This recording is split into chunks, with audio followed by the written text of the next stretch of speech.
Assalamualaikum warahmatullahi wabarakatuh.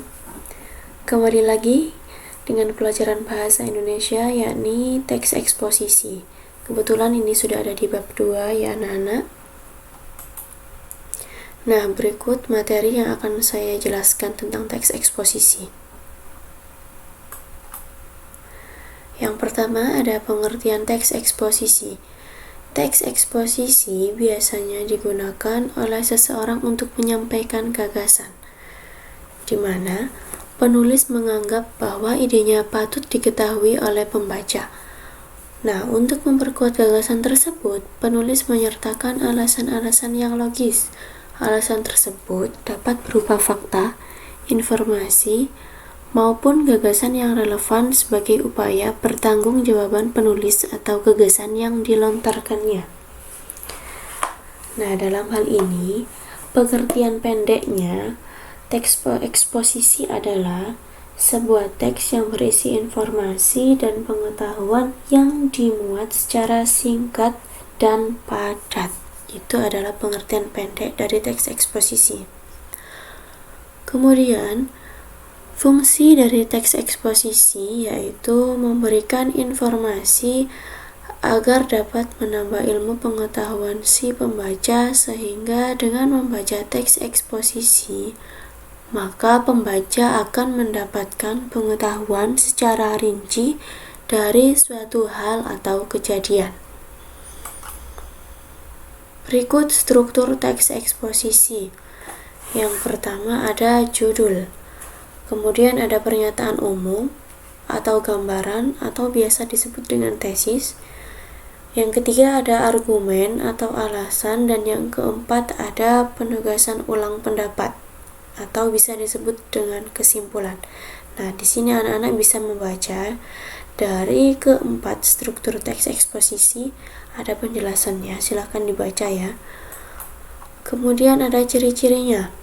Yang pertama, ciri-ciri dari teks eksposisi yaitu menjelaskan suatu topik tertentu. Kemudian ada gaya tulisan yang bersifat informatif atau informasi. Kemudian ada fakta yang dipakai sebagai alat untuk kontribusi.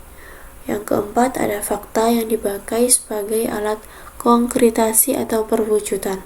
Yang kelima adalah tidak termasuk mempengaruhi, tapi bermaksud untuk memberi informasi.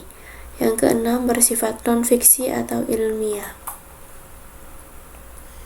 Kemudian ada ciri-ciri teks eksposisi. Nah, di sini ada 3 ciri-ciri dari teks eksposisi.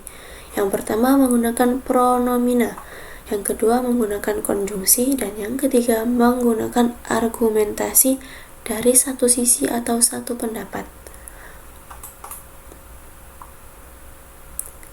Ciri-ciri kebahasan selanjutnya yaitu ada kata kerja, kata sifat, kata keterangan, dan kata benda.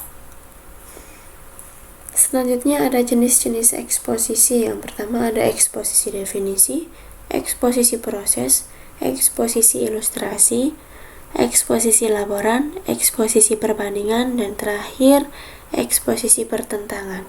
Dari keenam jenis eksposisi tersebut, di sini memiliki pengertian, anak-anak bisa baca sendiri ya, pengertian dari 6 jenis teks eksposisi. Ini ada sedikit contoh dari teks eksposisi. Bisa dibaca ya anak-anak. Ini saya mengambil contoh dari realita hukum di Indonesia. Di sini sudah ada pengelompokannya. Yang pertama ada tesis atau pernyataan umumnya, kemudian ada pendapat atau argumen, ada penegasan ulang atau kesimpulan. Ini ada contoh lagi tentang WTO globalisasi.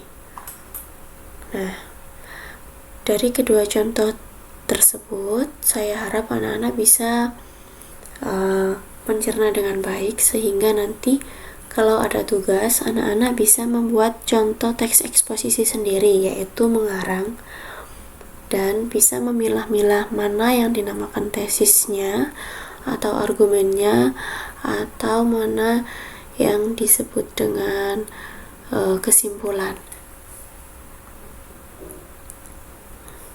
Nah, sekian dari penjelasan teks eksposisi. Mungkin dari apa yang saya sampaikan anak-anak kurang jelas ya.